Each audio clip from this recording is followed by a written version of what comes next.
প্রিয় ভাইরা, এজন্য কোরআনমুখী হতে হবে, কারণ কোরআনের আসল প্রভাবটা তৈরি হয় যখন কোরআনকে বুঝে।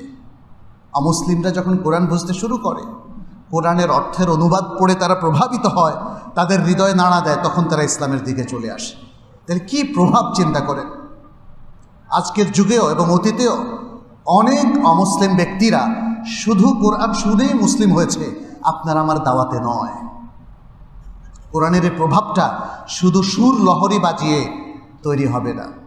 কোরআনের তেলাওয়াতটা যখন সুন্দর লাগে, কানে ভালো লাগে, হয়তোবা চোখ দিয়ে পানিও পড়বে, কিন্তু হৃদয় কিন্তু তাড়িত হবে না।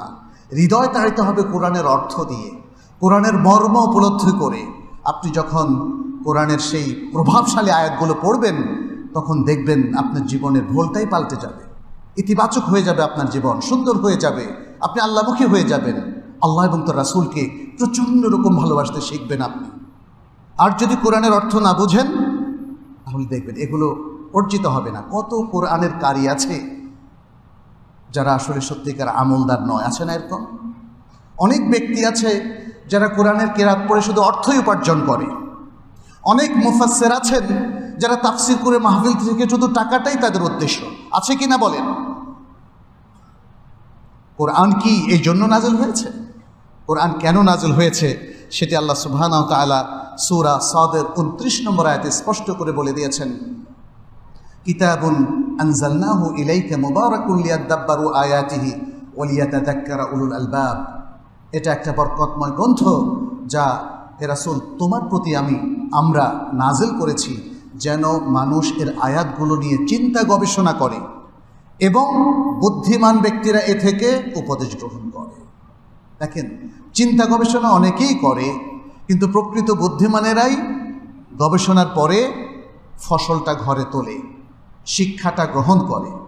আমাদের মুসলিমদের মধ্যে দেখবেন অনেক চিন্তাবিদ আছে, চিন্তার কোনো কমতি নাই, গবেষকেরও কোনো কমতি নাই, কিন্তু সকল গবেষক আমলদার মুসলিম নন।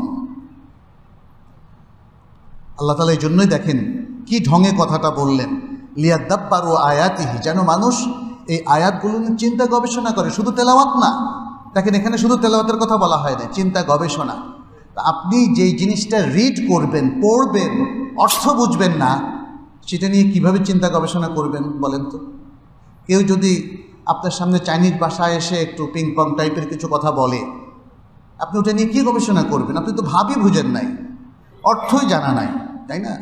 তাহলে এতে বোঝা যাচ্ছে চিন্তা গবেষণার যে নির্দেশনা আল্লাহ সুবহানাহু ওয়া তাআলা আমাদেরকে দিলেন, তার জন্য কিন্তু কোরআন বুঝতে হবে।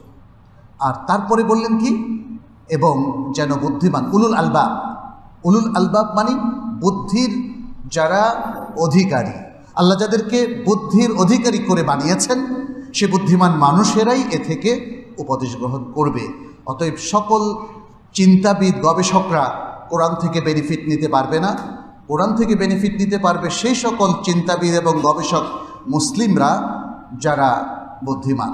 আর আরেকটা জিনিসও মনে রাখবেন, আমরা মনে করি গবেষক মানুষ যিনি বিশ্ববিদ্যালয় পড়েন অথবা কোনো গবেষণা প্রতিষ্ঠানে কাজ করেন, কিন্তু ইসলাম বলে প্রত্যেক মুমিনকেই গবেষক হতে হবে।